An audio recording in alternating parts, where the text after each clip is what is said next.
জয় শ্রীকৃষ্ণ। রাধে রাধে ভক্তগণ। আজকের গল্পটি আপনার চিন্তাভাবনা বদলে দেবে। আমরা প্রায়শই কুকুরের নাম নিই, কিন্তু তাদের বাস্তবতার দিকেই খুব কমই মনোযোগ দিই। যখন আমাদের রাগে বা মজা করে কাউকে গালি দিতে হয়, তখন আমরা চিন্তা না করেই কুকুরের নাম নিই। কুকুর কি আসলেই এত খারাপ? সে এত কিছুর মধ্য দিয়ে গেছে, আমরা কোনো ভাবি না যে সে আমাদের দরজায় ক্ষুধার্ত এবং তৃষ্ণার্ত অবস্থায় পড়ে আছে এবং আমরা তা উপেক্ষা করি। কিন্তু যখন গালি দেওয়ার কথা আসে, তখন আমরা তার নাম নিতে ভুলি না। অতএব আমি আপনাদের কাছে অনুরোধ করছি, কয়েক মিনিট সময় নিয়ে এই গল্পটি মনোযোগ সহকারে শুনুন। হয়তো এটি আপনার ভাবনার উদ্বুদ্ধ করবে এবং আমাদের চিন্তাভাবনায় ইতিবাচক পরিবর্তন আনবে। ভক্তবৃন্দ, এক শহরে রামু নামে এক ব্যক্তি বাস করতেন। একদিন রামু তার আশ্রমে এক মহাত্মার সাথে দেখা করতে গেলেন। সেখানে তিনি মহাত্মাকে কিছু লোকের কাছে ধর্ম প্রচার করতে দেখলেন। রামু মহাত্মাকে প্রণাম করে বললেন, গুরুদেব, আমার মনে একটা প্রশ্ন আছে। মহাত্মা হেসে বললেন, পুত্র, দ্বিধা করো না, তোমার যা কিছু আছে তা জিজ্ঞাসা করো। রামু উত্তর দিলেন, গুরুদেব, আমি কুকুরকে রুটি খাওয়ানোর উপকারিতা জানতে চাই। মহাত্মা হেসে বললেন, মানুষ যদি কুকুরকে রুটি খাওয়ানোর উপকারিতা জানতো, তাহলে তাদের জীবন আরও সুখী হতো। কুকুরকে রুটি খাওয়ানোর 8টি প্রধান উপকারিতা রয়েছে। যে এই উপকারিতাগুলো বোঝে, তাকে কখনো কষ্টের সম্মুখীন হতে হয় না। মহাত্মা আরও বললেন, পুত্র, একটা গল্প শোনো। একবার একটি ক্ষুধার্ত তৃষ্ণার্ত কুকুর গ্রামের প্রতিটি দরজায় ঘুরছিল, কিন্তু কেউ তাকে এক টুকরো রুটিও দেয়নি। সে অসহায়ভাবে এক জায়গা থেকে অন্য জায়গায় ঘুরে বেড়াচ্ছিল। একদিন সে গ্রামের বাইরে একটি আশ্রমে পৌঁছেছিল। সে সন্ন্যাসীর কাছে প্রার্থনা করছিল, হে সন্ন্যাসী, আমি খুব ক্ষুধার্ত, দয়া করে আমাকে এক টুকরো রুটি দাও। সন্ন্যাসী জিজ্ঞাসা করেছিল, গ্রামের কেউ কি তোমাকে রুটি দেয়নি? কুকুরটি উত্তর দিয়েছিল, ঋষি, আমি কি বলবো, কেউ আমাকে বোঝে না। সন্ন্যাসী সহানুভূতির সাথে বলেছিল, পুত্র, আমি তোমার কষ্ট বুঝতে পারি, আমাকে বলো কি হয়েছে। কুকুরটি উত্তর দিয়েছিল, আমাদের কোনো ঘর নেই বা জীবিকা নির্বাহের কোনো উপায় নেই। আমরা কাপড় পরতে বা লিখতে জানি না। আমরা ঠান্ডা, গরম ও বৃষ্টি সহ্য করি। কিন্তু ঋষি, আমরা মানুষের মতোই ক্ষুধায় ভুগি। আমরা দুঃখে কষ্ট পাই এবং কাঁদি। ঈশ্বর আমাদের ঠিক ততটাই কষ্ট দিয়েছেন, তবুও মানুষ আমাদের হায়রানি করা বন্ধ করে না। কুকুরটি আরও বলল, আমরা তোমাদের মতো মানুষ নই, আমরা পরাধীন প্রাণী। যখন আমরা জন্মগ্রহণ করি, তখন আমাদের চোখ এবং কান বন্ধ ছিল। আমরা বলতে পারি না যে আমাদের জন্ম যেভাবে উদযাপন করা হয় সেভাবে উদযাপন করা হয়েছিল। সেখানে নাচ, সঙ্গীত এবং উদযাপন হয়েছে। কেউ কি আমাদের জন্ম উদযাপন করেছে? সে বলল, যখন আমি জন্মগ্রহণ করি, তখন আমার মনে হয়েছিল আমি একটি বড় বাড়িতে এসেছি, কারণ আমরা যে জায়গায় ছিলাম তা নরম এবং নিরাপদ ছিল। কিন্তু যখন চোখ খুললাম, তখন দেখলাম আমাদের মা, যাকে তোমরা কুত্তা বলো, পুরনো কাপড়ের স্তূপের ওপর শুয়ে আমাদের বুকে জড়িয়ে ধরে আছে। আমরা 5 ভাই ছিলাম, বাকি 4 ভাই লাল এবং বাদামি। আমি ছিলাম একমাত্র কালো। আমি ছিলাম সবচেয়ে ছোট আর দুর্বল। মা আমাদের খুব কমই দেখতেন, কারণ তাকে নিজের খাবারের ব্যবস্থা করতে হতো। যদি তিনি নিজেই ক্ষুধার্ত থাকতেন, তাহলে তিনি কিভাবে আমাদের খাওয়াতেন? মা হিসাবে তিনি আমাদের 5 জনের যত্ন নিতেন। আমার দরিদ্র মা সারাদিন খাবারের খোঁজে ঘুরে বেড়াতেন। কখনো খুঁজে পেতেন, কখনো পেতেন না। রাতে তিনি জেগে থাকতেন এবং গ্রাম পাহারা দিতেন। কোনো অপরিচিত লোক গ্রামে প্রবেশ করতে সাহস পেত না। এমনকি অন্যান্য গ্রামের কুকুরও আসতে ভয় পেত। যদি কোনো পশুরা কোনো কৃষকের ক্ষেতে ঢুকে ফসল নষ্ট করার চেষ্টা করত, তাহলে সে তাদের তাড়িয়ে দিত। এত কিছুর পরেও গ্রামবাসীরা আমাদের মাকে খাবার পর্যন্ত দিত না। মাঝে মাঝে তাকে খাবার ছিনিয়ে নিতে বাধ্য করা হতো। মানুষ তাকে এই কাজ করতে দেখলে লাঠি দিয়ে মারত এবং তাড়িয়ে দিত। প্রায়শই আমার দরিদ্র মা ক্ষুধার্ত এবং তৃষ্ণার্ত থাকত। হে ঋষি, আমরাও তোমার মতো ক্ষুধার্ত থাকতাম। তার উপরে আমাদের মা সবসময় আমাদের জন্য চিন্তিত থাকতেন। তিনি সর্বদা আমাদের যত্নের জন্য চিন্তিত থাকতেন। গ্রামবাসীরা দেখেও তাদের হৃদয় নরম হতো না। বাধ্য হয়ে সে ঘরে ঢুকে পড়তো। যদি সে কিছু খেতে পেত তাহলে সেখানে ক্ষুধা মেটাতে খেত। কিন্তু কখনো কখনো লোকেরা তাকে ধরে লাঠি দিয়ে তাড়া করত। কিছু নিষ্ঠুর মানুষ তাকে ভেতরে আটকে রেখে মারধরও করত। তারা আমাদের মাকে দুর্বিষহ করে তুলত। হে ঋষি, আমাদের মা কারো কি ক্ষতি করেছিলেন? তিনি কেবল তার ক্ষুধা মেটাতে খাবার চুরি করেছিলেন। চুরি করার কোনো আগ্রহ ছিল না, কিন্তু আমাদের পেট আমাদের এই সব করতে বাধ্য করে।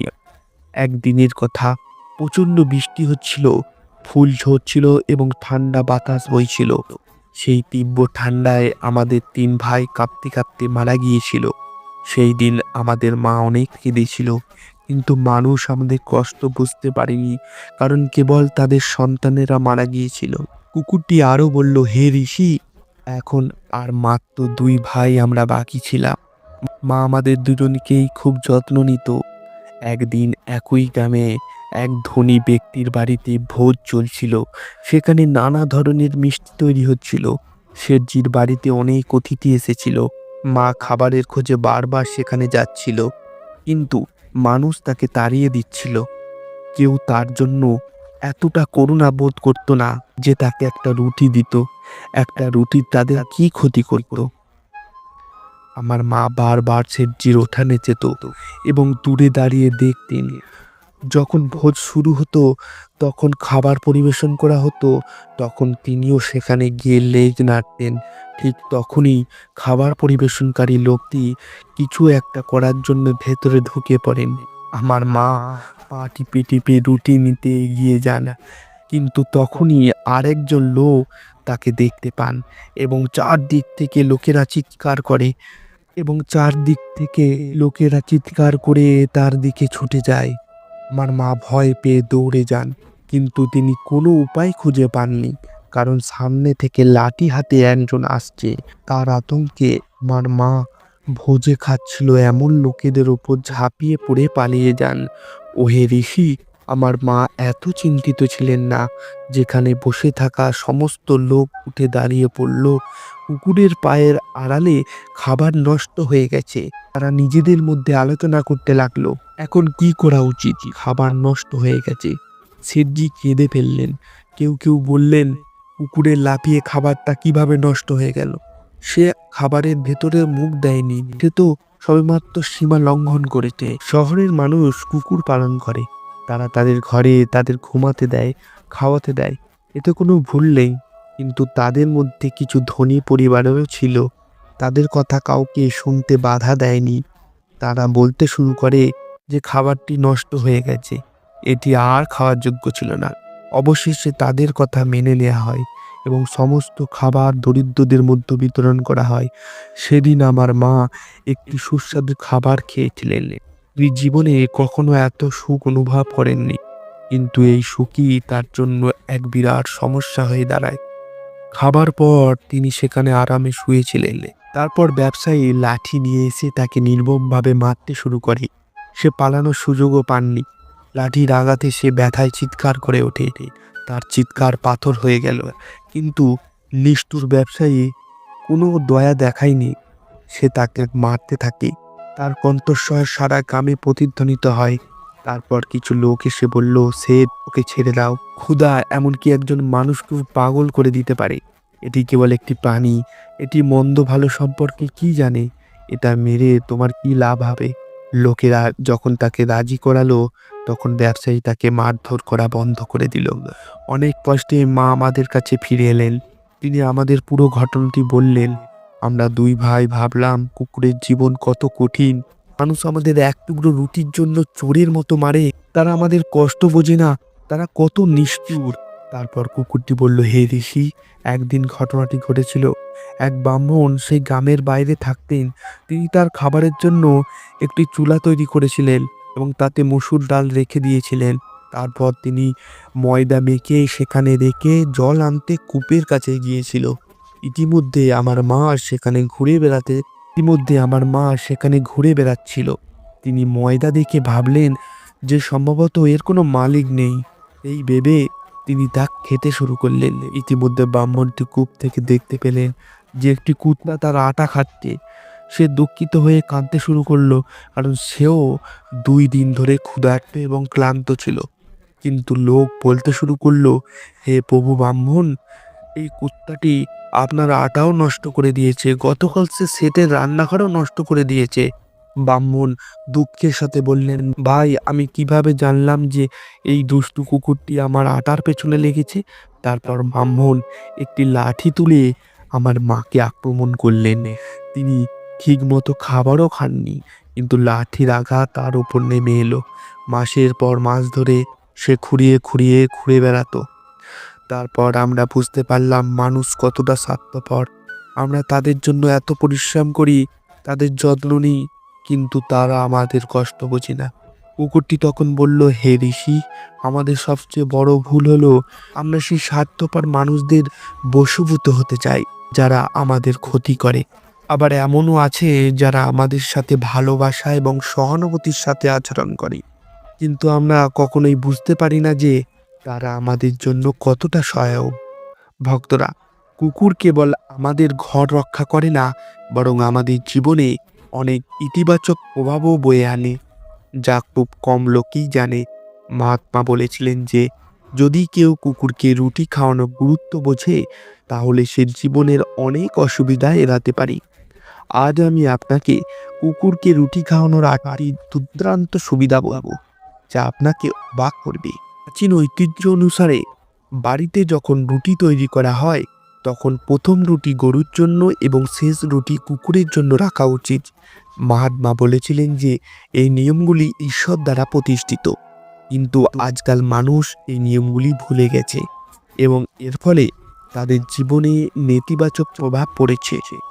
প্রথম সুবিধা হলো, কুকুরকে রুটি খাওয়ালে ঘরে গ্রহের ভাব কমে যায় এবং শনির প্রভাব শান্ত হয়। দ্বিতীয় সুবিধা হলো, ভাগ্য উজ্জ্বল হতে শুরু করে এবং ঘরে নেতিবাচক শক্তি দূর হয়। তৃতীয় সুবিধা হলো, দেবী লক্ষ্মীর আশীর্বাদ লাভ করা হয়, ঘরে অর্থের অভাব হয় না। চতুর্থ সুবিধা হলো, কুকুরকে রুটি খাওয়ালে ঋণ থেকে মুক্তি পাওয়া যায় এবং যদি কারো ঋণ থাকে তাহলে তা থেকে মুক্তি পেতে সাহায্য করে।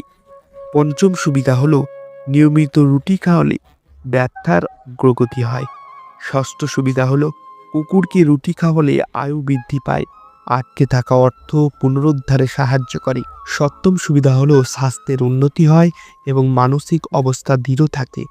অষ্টম সুবিধা হলো, ঈশ্বর সকল জীবের যত্ন নেন এবং যখন আপনি কুকুরকে রুটি দেন তখন ঈশ্বর খুশি হন এবং পরিবার সুখী থাকে। মা আরও ব্যাখ্যা করেছিলেন যে কুকুরের কান্নাকে অশুভ লক্ষণ হিসাবে বিবেচনা করা হয়। এটি কোনো সংকট বা দুর্ভাগ্যের লক্ষণ, তাই কুকুরকে কখনো অসন্তুষ্ট করা উচিত নয়। তো বন্ধুরা, এই তথ্যটি আপনাদের কেমন লাগলো অবশ্যই কমেন্টে জানাবেন। যদি আপনি এই তথ্যটি পছন্দ করে থাকেন তাহলে জয়নগর বয়েস চ্যানেলটি সাবস্ক্রাইব করতে ভুলবেন না। ধন্যবাদ।